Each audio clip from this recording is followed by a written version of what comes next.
ನೀವು ಪ್ರತಿ ಸಲ ಶಿವನ ದೇವಸ್ಥಾನಗಳಿಗೆ ಹೋದಾಗ ಅವ್ನು ಯಾಕೆ ಸಿಲಿಂಡ್ರಿಕಲ್ ಶೇಪ್ ನಲ್ಲಿ ಇರ್ತಾನೆ ಅಂತ ನೀವೇನಾದ್ರೂ ಯೋಚನೆ ಮಾಡಿದೀರಾ? ಹಾಗೆ ಶಿವಲಿಂಗದ ಮೇಲೆ ಯಾವಾಗ್ಲೂ ಕಳಶದಿಂದ ನೀರು ಬೀಳೋ ಹಾಗೆ ಮಾಡಿರ್ತಾರೆ, ಯಾಕೆ ಅಂತ ಯೋಚಿಸಿದೀರಾ? ಈ ಡೌಟ್ ನಿಮ್ಗೆ ಇನ್ನೂ ಬಂದಿಲ್ಲ ಅಂದ್ರೆ ಈಗ ಬಂದಿರುತ್ತೆ ನೋಡಿ. ನಾವು ಆಲ್ಮೋಸ್ಟ್ ಎಲ್ಲ ದೇವರನ್ನ ಮಾನವನ ರೂಪದಲ್ಲಿ ದೇವಸ್ಥಾನಗಳಲ್ಲಿ ನೋಡಿರ್ತೀವಿ, ಆದ್ರೆ ಶಿವ ಮಾತ್ರ ಸಾಕಷ್ಟು ಬಾರಿ ಶಿವಲಿಂಗದ ರೂಪದಲ್ಲಿ ಮಾತ್ರ ಕಾಣ್ತಾನೆ. ನಿಮ್ಗೆ ಮತ್ತೊಂದು ಟಾಪಿಕ್ ಬಗ್ಗೆ ಹೇಳಲೇಬೇಕು, ಅದೇ ನ್ಯೂಕ್ಲಿಯರ್ ಫ್ಯೂಷನ್. ಅಂದ್ರೆ ಸಾಮಾನ್ಯವಾಗಿ ನೀವೆಲ್ಲ ಓದೇ ಇರ್ತೀರಾ, ಆಟಮ್ ನಲ್ಲಿ ಎಲೆಕ್ಟ್ರಾನ್ಸ್ ಗಳು ಪ್ರೋಟಾನ್ ಮತ್ತೆ ನ್ಯೂಟ್ರಾನ್ ಗಳ ಸುತ್ತಾ ಇರುತ್ತೆ ಅಂತ. ನಮಗೆ ಎಲೆಕ್ಟ್ರಾನ್ಸ್ ಗಳು ಬೇಡ, ಆದ್ರೆ ಪ್ರೋಟಾನ್ ಮತ್ತೆ ನ್ಯೂಟ್ರಾನ್ಸ್ ಗಳ ಗುಂಪು ಇರುತ್ತಲ್ಲ, ಇದನ್ನ ನ್ಯೂಕ್ಲಿಯಸ್ ಅಂತ ಕರೀತಾರೆ. ಅದನ್ನ ಒಡೆದ್ರೆ ಇದನ್ನ ಫ್ಯೂಷನ್ ಅಂತ ಕರೀತಾರೆ. ಹೀಗೆ ರಿಲೀಸ್ ಆಗುವಂತ ಎನರ್ಜಿ ಎಷ್ಟಿರುತ್ತೆ ಅಂತ ಸಿಂಪಲ್ ಆಗಿ ಹೇಳ್ಬೇಕಂದ್ರೆ, ನೀವು ನ್ಯೂಕ್ಲಿಯರ್ ಬಾಂಬ್ ಕೇಳೇ ಇರ್ತಿರಲ್ಲ, ಹೀಗೆ ಅದು ಕೆಲಸ ಮಾಡೋದು. ಇದನ್ನ ಕೆಟ್ಟ ಕೆಲಸಕ್ಕೆ ಉಪಯೋಗಿಸ್ಕೊಂಡ್ರೆ ನ್ಯೂಕ್ಲಿಯರ್ ಬಾಂಬ್ ಆಗುತ್ತೆ, ಒಳ್ಳೆ ಕೆಲಸಕ್ಕೆ ಉಪಯೋಗಿಸ್ಕೊಂಡ್ರೆ nuclear power plant. Nuclear power plant ಗಳು ನ್ಯೂಕ್ಲಿಯರ್ ಫ್ಯೂಷನ್ ನ ಯೂಸ್ ಮಾಡ್ಕೊಂಡು ಎನರ್ಜಿಯನ್ನ ಕ್ರಿಯೇಟ್ ಮಾಡಿ ಅದನ್ನ ಎಲೆಕ್ಟ್ರಿಸಿಟಿ ಆಗಿ ಕನ್ವರ್ಟ್ ಮಾಡ್ಕೊಳ್ಳುತ್ತೆ. ಬೇಸಿಕ್ ಆಗಿ ಇಷ್ಟು ಸಾಕು. ಇನ್ನು ನಾವು ಶಿವಲಿಂಗದ ಕಡೆ ಬರೋದಾದ್ರೆ, ಶಿವಲಿಂಗವನ್ನ ಒಂದು ನೀರಿನ ಬಳಿ ಇಟ್ಟಿರ್ತಾರೆ, ಇಲ್ಲ ನೀರನ್ನ ಶಿವಲಿಂಗದ ಮೇಲೆ ಬೀಳುವಂತೆ ಮಾಡಿರ್ತಾರೆ. ಇದು ಯಾಕೆ ಅಂತ ಗೊತ್ತಾಗ್ಬೇಕಂದ್ರೆ ನಾವು ಮತ್ತೊಂದನ್ನ ತಿಳ್ಕೋಬೇಕು.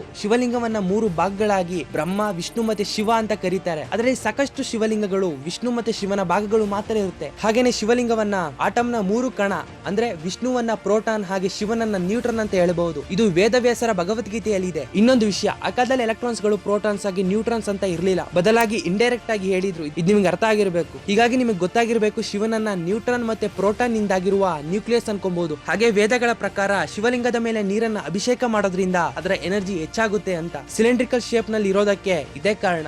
ಅದೇ ಅಟಾಮಿಕ್ ಥಿಯರಿ ಹತ್ರ ಬಂದ್ರೆ, ನ್ಯೂಕ್ಲಿಯರ್ ಫ್ಯೂಷನ್ ನಲ್ಲಿ ಎನರ್ಜಿ ಇನ್ಕ್ರೀಸ್ ಮಾಡಬೇಕಂದ್ರೆ ನೀರನ್ನ ಬಳಸ್ತಾರೆ. ಇದು ನ್ಯೂಟ್ರಾನ್ಸ್ ಗಳ ವೆಲಾಸಿಟಿ ಕಡಿಮೆ ಮಾಡುತ್ತೆ, ಇದರಿಂದ ಎನರ್ಜಿ ಹೆಚ್ಚುತ್ತೆ. ಇದಕ್ಕಾಗಿಯೇ ನ್ಯೂಕ್ಲಿಯರ್ ಫ್ಯೂಷನ್ ನಲ್ಲಿ ನೀರು ಅತಿ ಮುಖ್ಯ ಅನ್ನೋದು. ಇದರಿಂದ ನಿಮಗೆ ಗೊತ್ತಾಗಿರ್ಬೇಕು ನ್ಯೂಕ್ಲಿಯರ್ ಥಿಯರಿ ಹಾಗೆ ಶಿವಲಿಂಗದ ಮೇಲಿನ ಕಾನ್ಸೆಪ್ಟ್ ಎರಡು ಸಿಮಿಲರ್ ಅಂತ. ನಮ್ಮ ಏನ್ಷಿಯಂಟ್ ಸೈಂಟಿಸ್ಟ್ ಗಳು ಇದರಿಂದ ಕಾನ್ಸೆಪ್ಟ್ ನ ಹೇಳ್ತಿದ್ರ ಅಥವಾ ಇದರಿಂದ ಏನಾದ್ರು ಟೆಕ್ನಾಲಜಿ ಇತ್ತಾ? ಸರಿ, ಇದೇ ಇವತ್ತಿನ ವಿಷಯ.